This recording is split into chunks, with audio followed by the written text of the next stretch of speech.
বিভিন্ন সময় তার বক্তব্য সংসদে উপস্থাপন করছেন।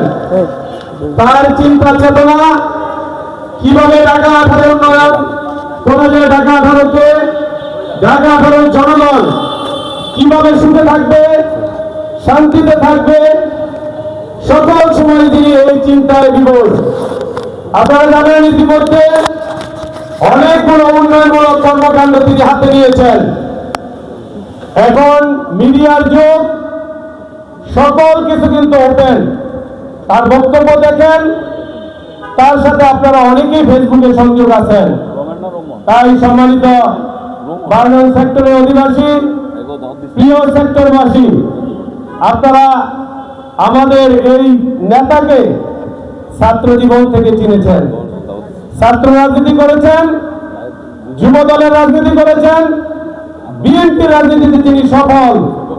মনোনয়ন পেয়ে তিনি আমাদেরকে উচ্ছ্বসিত করেছেন। এই জন্য সকলেই করতালি দিয়ে আমাদের উচ্ছ্বাসের পক্ষ থেকে আজকের এই অনুষ্ঠানের প্রধান অতিথিকে আমরা অভিনন্দন জ্ঞাপন করতে চাই। প্রধান অতিথির বক্তব্য, সকল বক্তব্য শেষ। দুটা কথা বলে আমি আমার বক্তব্য ছেড়ে দিব। আপনারা জানেন 12 নং সেক্টরের এই এলাকার একটাই কবরস্থান। এই কবরস্থানে ময়লার ডাম্পিং স্টেশনের ময়লা মরার পরে অন্তত কবরবাসীরা যেন শান্তিতে থাকতে পারে, এটাই তো আমাদের কামনা নাকি? এটার অবস্থা কি ভালো না খারাপ? মাননীয় সংসদ সদস্যকে আমি অনুরোধ করব, তিনি অনেক কাজ করতেছেন, এর মধ্যে একটা অন্যতম কাজ আমাদের এই সেক্টরবাসী, দয়া করে এই ময়লার দুর্গন্ধ থেকে বাঁচান, কবরবাসীকেও বাঁচান। আরেকটি কথা আজকে সকালবেলা আলাপ হয়েছে, আমরা কিছুদিন আগে দাওয়াত দিতে গেছিলাম। এই ওয়াকওয়ের কথা বলেছিল যে আমাকে জানাইলে আমি 10 লক্ষ টাকা অনুদানের ব্যবস্থা করে দিতাম। ধন্যবাদ মাননীয় সংসদ সদস্যকে। আমাদের বাউন্ডারিটা, পার্কের বাউন্ডারিটা নতুন করে যদি নির্মাণ করে দেওয়া যায়, কোনো সুযোগ থাকে, এই দুইটা কথা বলে আমি আবারও আপনাদেরকে ধন্যবাদ জানাচ্ছি এই সুন্দর একটি অনুষ্ঠানে উপস্থিত হওয়ার জন্য। এ পর্যায়ে বক্তব্য রাখার জন্য আমি বিনীতভাবে অনুরোধ করছি আমাদের প্রাণপ্রিয় নেতা, আমাদের গর্ব, আমাদের অহংকার, ঢাকা 18 আসনের অহংকার, জনাব জাহাঙ্গীর হোসেনকে মাননীয় সংসদ সদস্য বক্তব্য দেওয়ার জন্য আমি বিনীতভাবে অনুরোধ করছি। ধন্যবাদ। আল্লাহ হাফেজ সকলকে। বিসমিল্লাহির রহমানির রহিম। 12 নম্বর সেক্টরের আজকে এই পুনর্মিলন অনুষ্ঠানের সভাপতি, উপস্থিত 12 নম্বর সেক্টরের নেতৃবৃন্দ, কল্যাণ সমিতির নেতৃবৃন্দ এবং আগত 12 নম্বর সেক্টরের বিভিন্ন পর্যায়ে আমাদের মা বোনেরা, আসসালামু আলাইকুম। আমি আসলে দুঃখিত, আমার একটু দেরি হয়ে গিয়েছে। আমাদের উত্তরখানে দক্ষিণের প্রোগ্রাম ছিল, যার কারণে দেরি হয়েছে। আবার রেল লাইনে একটু সমস্যা হয়েছে, ওখানে ছিলাম, যার কারণে দেরি হয়ে গিয়েছে, সেজন্য আন্তরিকভাবে দুঃখিত। তো আমি আজকে আপনারা এই পুনর্মিলনী করতেছেন, আপনাদেরকে আন্তরিকভাবে ধন্যবাদ জানাচ্ছি। এই সমস্ত অকেশনালি আমাদের সবার সাথে সবার দেখা হয়, তা নাহলে তো হয় না। স্বাভাবিকভাবে যদি পুনর্মিলনীটা করতেছেন, এটা ভালো। এই সমস্ত অনুষ্ঠান আমরা যদি যেমন পুনর্মিলনী করতেছি, তারপরে পহেলা বৈশাখের প্রোগ্রাম করব, এরকম ঈদের মতো অনেকগুলো প্রোগ্রাম আমাদের সামনে আছে, যে প্রোগ্রামগুলো করলে আমরা নিজেরা একত্রিত হতে পারি।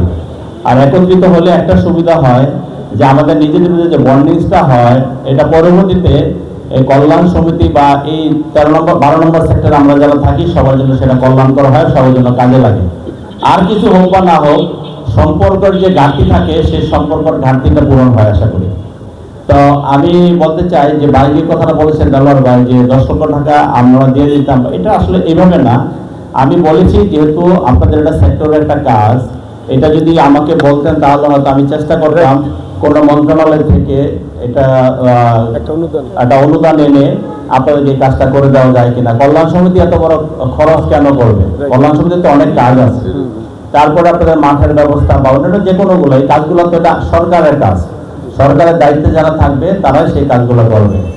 এই এত কথার ভিতরে আমি যেটা মূল কথা সেটা ভুলে গিয়েছি, সেটা হলো আপনাদেরকে সর্বপ্রথম ধন্যবাদ জানাতে চাই যে 12 ফেব্রুয়ারি যে নির্বাচন গেল, সেই নির্বাচনে আপনারা আমাকে সর্বোচ্চ সহযোগিতা করেছেন, আপনারা ভোট দিয়েছেন, আমার উপর আস্থা রেখেছেন, সেই জন্য আমি আপনাদের উপর কৃতজ্ঞ, আল্লাহ রাব্বুল আলামিনের কাছে শুকরিয়া আদায় করছি।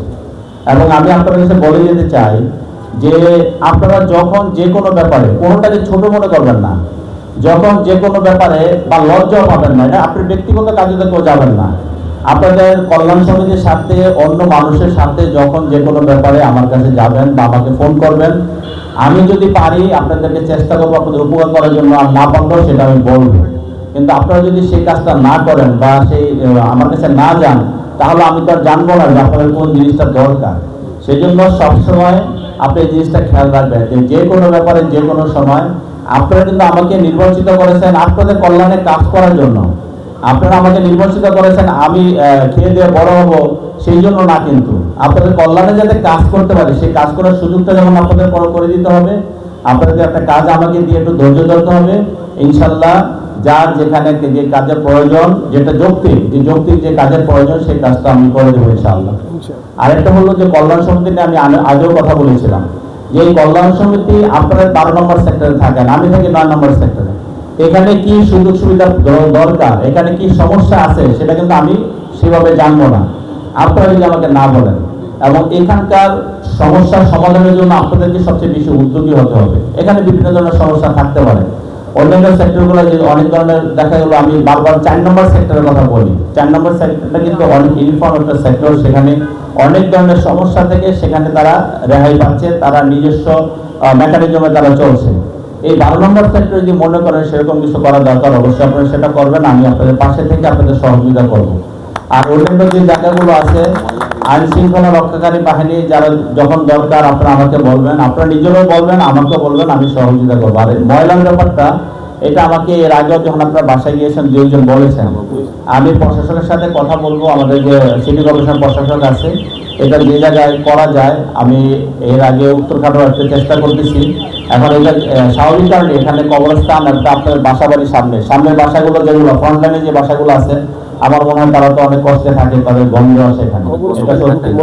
আর কবরস্থানে যখন একজন মানুষ যায়, একটা লাশ নিয়ে যায়, তো লাশ নিয়ে গেলে যদি আমি আমার বাবার লাশ নিয়ে গেলাম আর আমার নাক ধরে মুখ ধরে বসে থাকতে হয়, সেটা একটি দুঃখজনক ঘটনা। তা আমি অবশ্যই 2 দিনের মধ্যে আমি প্রশাসনের সাথে কথা বলে চেষ্টা করবো যে এটা যাতে একটু দূরে সরানো যায়। আর একটা জায়গাও লাগবে, আপনাদের সবার ময়লা এখানে ফালানো হয়, এই অঞ্চলের পুরো ময়লাটা এখানে ডাম্পিং করা হয়। কাজে আমাদের একটা জায়গাও খুঁজে বের করতে হবে, এটাও দরকার, জরুরি ভিত্তিতে একটা জায়গা খুঁজে বের করতে হবে, তারপর আমরা এই সমস্যার সমাধান করবো। তো যাই হোক, আমি আর আপনাদের সময় নষ্ট করবো না। আমি শুধু একটি কথা বলতে চাই, বারবার যে কথাটা বলার চেষ্টা করছি সেটা হলো আপনারা আমাকে দূরে ফেলে দিবেন না। আপনারা আমাকে ভাই মনে করবেন, সন্তান মনে করবেন, যে কোনো সময় যে কোনো ব্যাপারে আমার কাছে যাবেন। আমি আপনাদের পাশে থেকে, আমি দুনিয়ার সমস্ত সমস্যার সমাধান করতে পারবো না, কিন্তু আপনাদের পাশে থেকে আমি চেষ্টা করতে পারবো এবং ইনশাআল্লাহ সমস্যার সমাধান হবে। সকলকে ধন্যবাদ। আসসালামু আলাইকুম ওয়া রাহমাতুল্লাহি ওয়া বারাকাতুহু।